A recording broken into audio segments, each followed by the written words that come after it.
দেখুন আরিয়ার বাবা কত বড় একটা মাছ নিয়ে আসছে বাজার থেকে। আজকে 6 কেজি ওজনের গ্লাস কাপ মাছ। মাছটা কত বড় চওড়া। এই মাছটা আমরা এখন কাটবো, আমার সঙ্গে থাকুন। মাছটা আমরা কেটে নিই। মাছটাকে পানি দিয়ে প্রথমে ধুয়ে নিচ্ছি।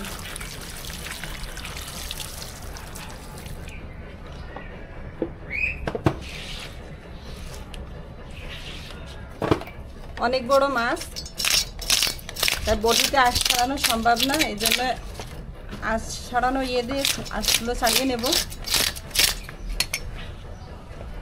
দেখুন কত বড় বড় আঁশ মাছে।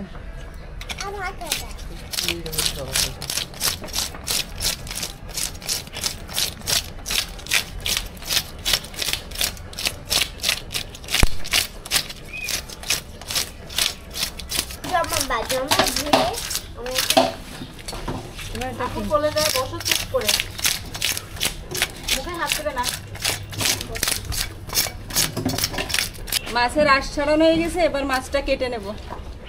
অনেক বড় মাছ, একা একা ধরে কাটাই তো কষ্টকর। এবার লিজা একটু হেল্প করো।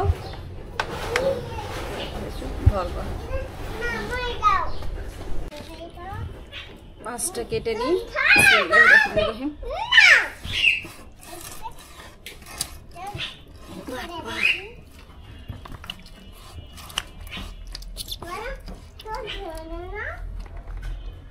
অনেক বড় মাছ, আসলে কাটা অনেক কষ্টকর। বিসমিল্লাহ, সাবধান, হাত যেন না লাগে। লিজা কেটে গেছে। এই যে ছোট ছোট করে নিয়ে তারপরে পিস পিস করতে হবে।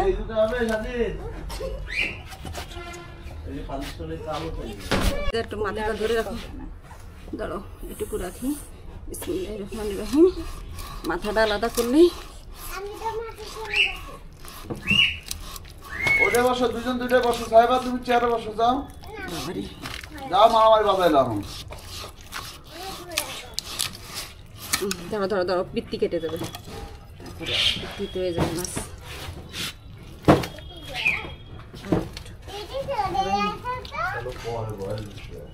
ঘুরাই নি।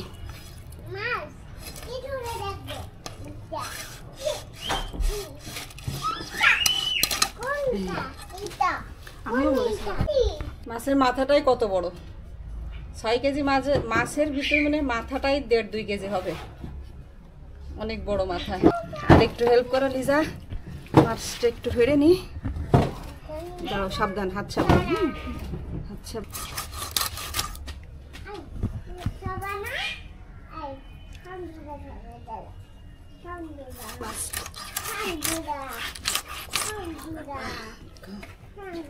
মাছটা কি সুন্দর দেখতে।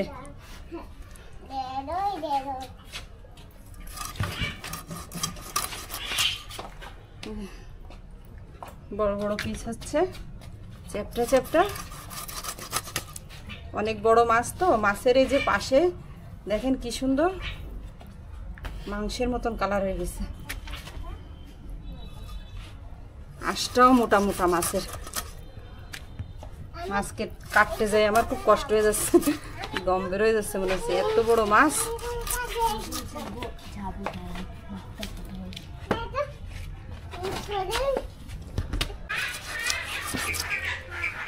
মাছ কাটার সময় একটা জিনিস খেয়াল করবেন, এই যে মাছের কাটার ভিতরে জয়েন্ট আছে, এই জয়েন্টে জয়েন্টে যদি কাটা হয় তাহলে মাছ কাটতে কষ্ট হয় না, সহজে কেটে যায়। আর যদি জয়েন্ট ছাড়া পড়ে তাহলে মাছ কাটতে গেলে মাছের এলোমেলো হয়ে যায়।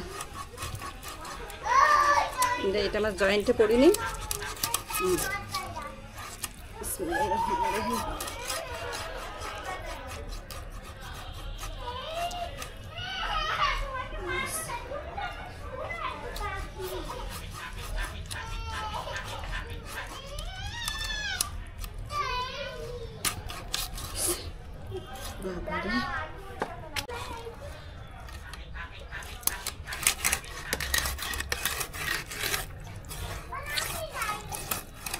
এই টুকরোটা মাছের সবচেয়ে বড় টুকরো।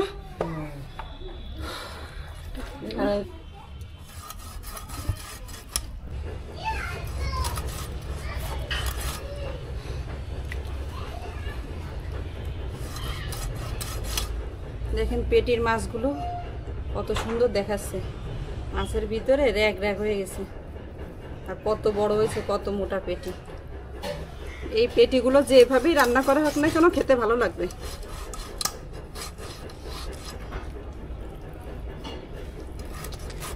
বাবা শক্ত, বড় মাছের ফোড়গুলো শক্তই হয়।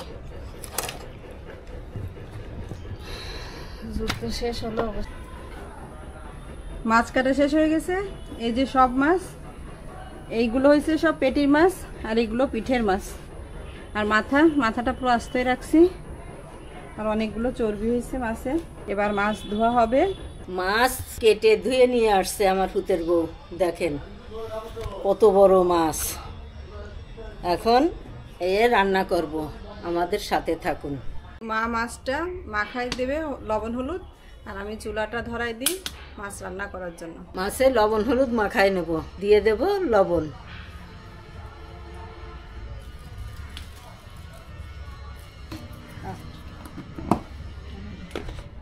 এবারে দিয়ে দেব হলুদ,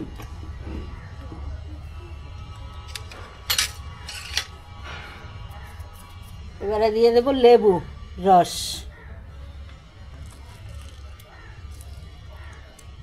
2 পিস লেবুর রস দিয়ে দিচ্ছি মাছে। এবারে মাখাই নেব ভালো করে লবণ হলুদ দিয়ে।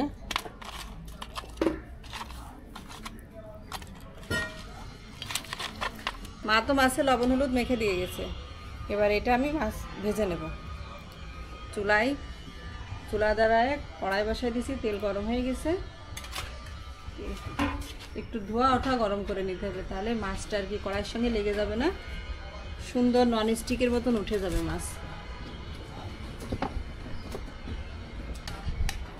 কড়াই ভালো করে গরম করে নিছি, দেখেন ধোয়া উঠতেছে। এবার দিয়ে দেবো মাছগুলো। বিসমিল্লাহির রহমানির রহিম। এই মাছটা একটু শিখবে,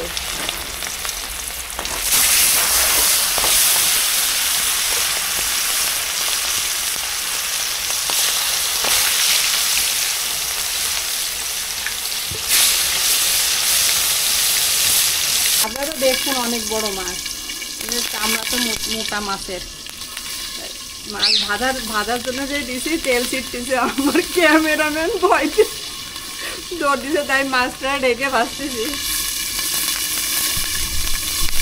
মাছ তো অনেক কড়া করে ভাজবো না, হালকা করে ভাজবো। মাছ হয়ে গেছে একটা ভাজা,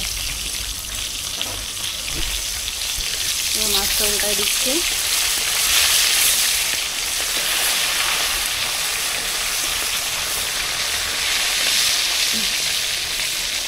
আবার ঢেকে দেবো যেন না ফেটে।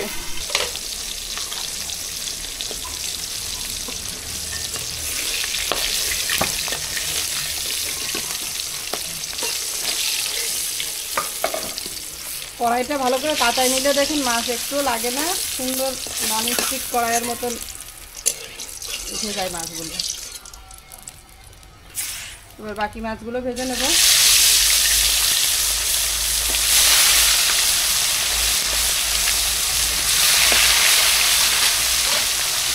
ঢেকে দিচ্ছি। বাকি মাছগুলো আমার ভাজা হয়ে গেছে, এবার নামিয়ে ফেলবো। মাছ ভাজার এই তেলেই মাছ রান্না করার জন্য একটু পেঁয়াজ বেরেস্তা করে নেব। দিয়ে দেবো পেঁয়াজ কুচি,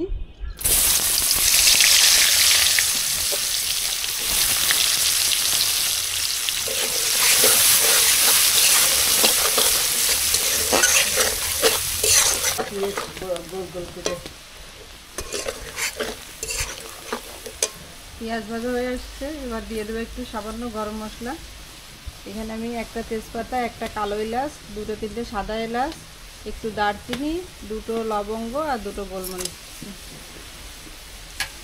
মশলাটা আপনাদের স্বাদ অনুযায়ী দেবেন, যে মশলা খেতে পছন্দ করেন সেই মশলা ব্যবহার করবেন।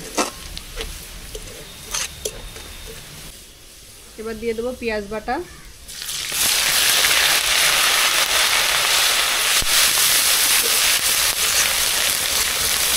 পেঁয়াজ বাটাটা একটু ভালো করে ভেজে দিতে হবে।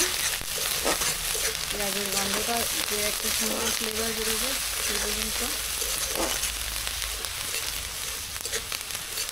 এবার দিয়ে দেব আদা রসুন বাটা।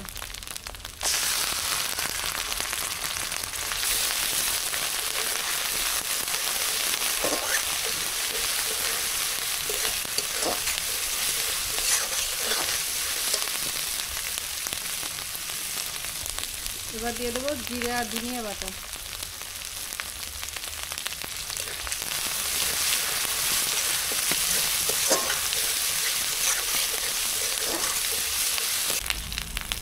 এবার দিয়ে দেবো সামান্য একটু শুকনো মরিচ বাটা।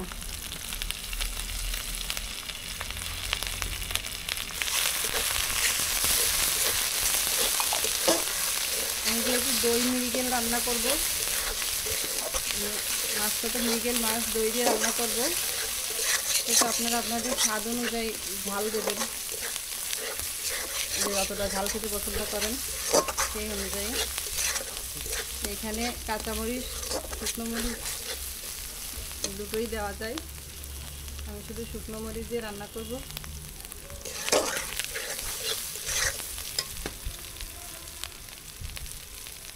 এবার মশলাটা কষানোর জন্য দিয়ে দেবো মশলার বাটিটা ধোয়া সামান্য পানি।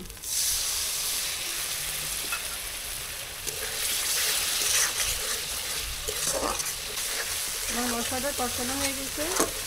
এবার দিয়ে দেব কাজু বাদাম আর পোস্ত বাটা।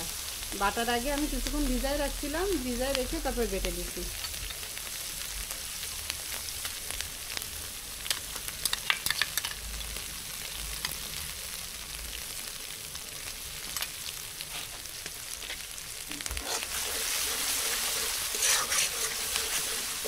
একদম ঘরোয়া উপায়ে রান্না করতেছি, ঘরোয়া উপকরণ দিয়ে। এবার দিয়ে দেবো স্বাদ মতো লবণ।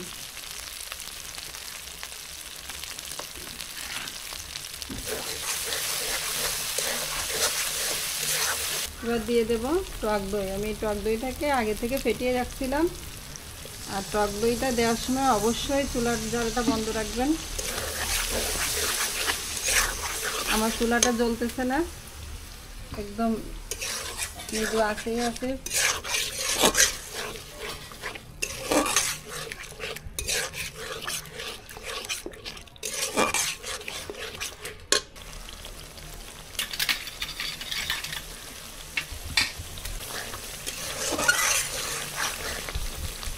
এই যে দই দেওয়ার পরে মশলাটা আমার কষানো হয়ে গেছে, দেখেন দইটা কেটে যায়নি, সুন্দর মশলার সঙ্গে মিশে গেছে।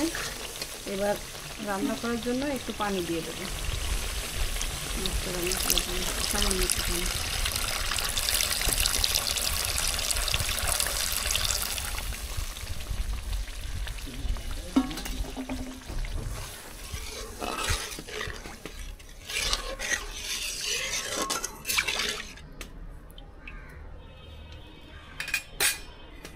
একটু ঢেকে দেব বলক আসার আগ পর্যন্ত।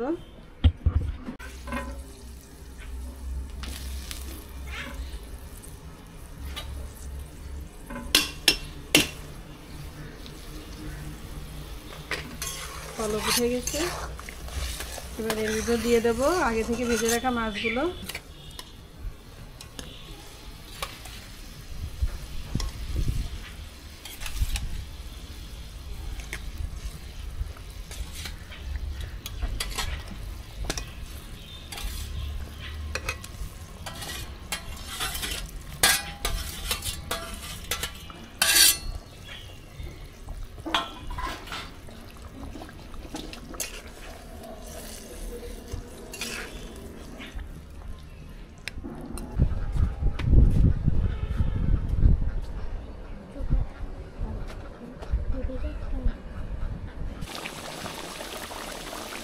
এবার উপর দিয়ে কিছু চেরা কাঁচামরিচ দিয়ে দেবো,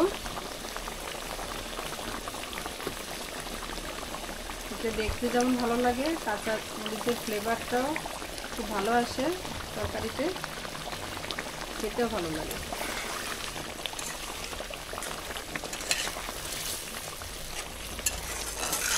আমার মাছ রান্না প্রায় কমপ্লিট হয়ে আসছে, আর একটু হবে জাল।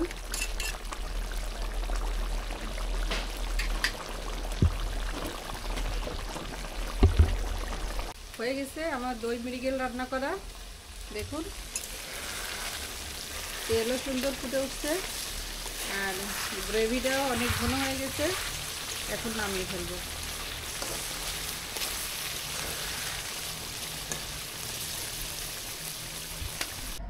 রান্না হয়ে গেছে আমার দই মৃগেল।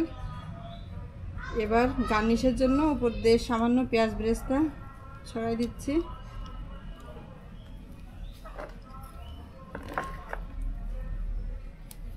এই যে দেখুন আমার দই মৃগেল যেমন তেল ফুটছে, গ্রেভিটা অনেক ঘন হয়েছে, দেখতে যেমন সুন্দর লাগছে, খেতেও অনেক মজাদার।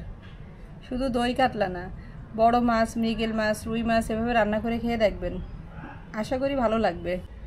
আর এই রেসিপিতে যদি আপনারা রান্না করে খেয়ে থাকেন তাহলে অবশ্যই লিখে জানাবেন। তাহলে আজকের মতন ভিডিওটা এখানে শেষ করব। আমার ভিডিওটা যদি আপনাদের ভালো লাগে তাহলে লাইক, কমেন্ট, শেয়ার করবেন আর অবশ্যই সাবস্ক্রাইব করে আমার পাশে থাকবেন। আল্লাহ হাফেজ।